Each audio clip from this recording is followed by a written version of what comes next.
When you were a child, did you ever play the game of tag? Basically, a kid gets chosen to start as it.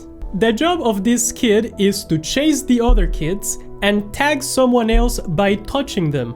Once another kid gets touched, that kid becomes the new it. And the other children will run away and try not to get touched by the new kid that's it. But in reality, the it doesn't exist. It's not real. You cannot touch or feel the it. The only reason it feels real to the children is because they have socially constructed that. Every kid agrees on what it means to be it. There's no natural law that says being it is bad.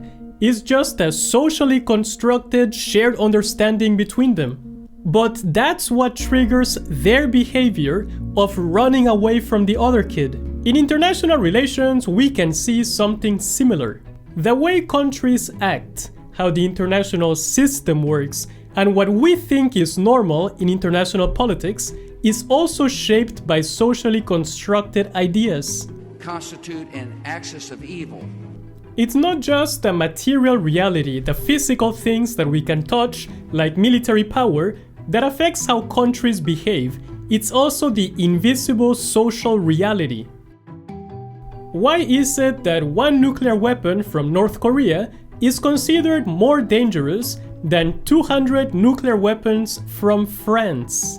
In both cases, the nuclear weapons are there, but the social reality is different. Having power doesn't automatically make a country a threat. Threats are not just about weapons or armies, they're also about who has them and how we interpret their intentions. This is different from the realist view that power equals threat.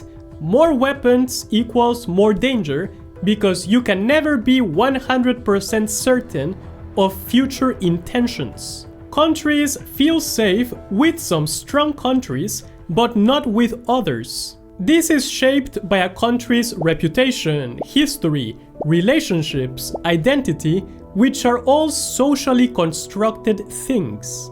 For example, a kid in a playground holding a stick looks different to those that see him as a bully than to those that see him as a friend.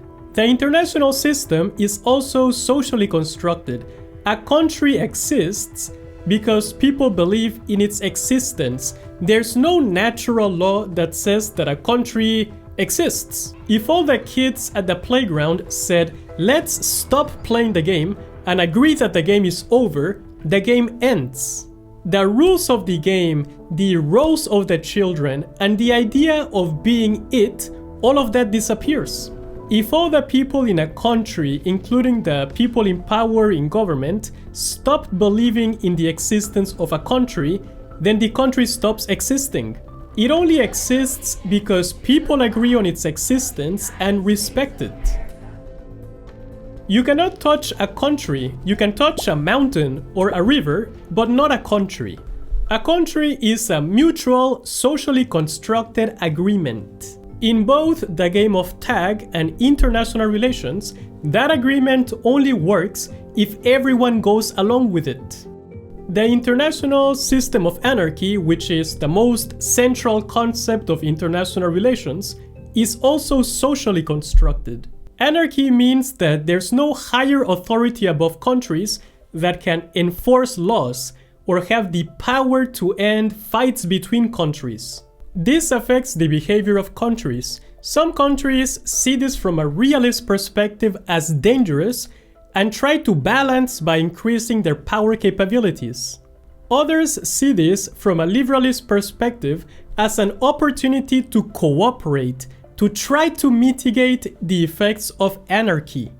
There's a famous phrase in Constructivism by Alexander Wendt: "Anarchy is what states make of it," which means that the way countries interpret anarchy shapes how they behave. Anarchy doesn't tell countries how to behave. It doesn't exist as a physical thing. You cannot touch it. Those reactions are constructed through social interactions between countries, just like in the game of tag. Countries also develop their own identity, which is kind of like their personality. This affects how they see themselves and how they see others. The US sees itself as the defender of freedom and democracy, and this identity justifies its foreign policy. Switzerland sees itself as a neutral country and acts like that. China sees itself as a civilization state, not just a modern nation state in the European sense, but as a continuing civilization with thousands of years of history. This identity shapes how it behaves. That's why issues like Hong Kong, Taiwan, Tibet are considered non-negotiable from China's perspective. Countries also follow certain expectations, unwritten rules, and social patterns. This is similar, for example, if you go to Japan, there are lots of unwritten social rules that everyone is supposed to follow. You cannot talk on the phone in public transportation. This is Japan. We don't call inside a train. Can you stop? Yo, this is Japan. We don't talk inside a train. Okay. Turn off. What the fuck won't you? You have to avoid being too loud in public. And even don't sit down at the stairs of some shrines, even if there's no sign that tells you not to do it. No. No. Stand up. Here, 座っちゃダメ.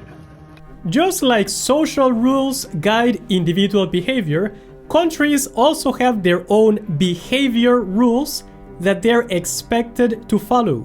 These are what constructivists call norms, like protecting human rights, not violating another country's sovereignty, not using chemical and biological weapons, participating in the United Nations, and respecting diplomatic immunity.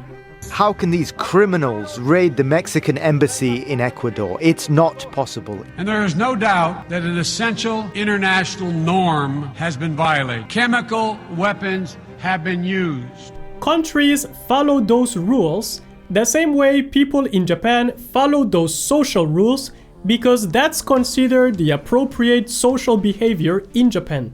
Countries make rules that shape the system, but that system then shapes the countries and how they behave, what they believe in, and even how they see themselves. Since the rules of international relations are constructed by us, international politics depends not just on military power, but also on the stories we tell about each other. Countries, threats, even the system of anarchy, all begin in our minds. In the end, international relations is only as real as we believe it to be.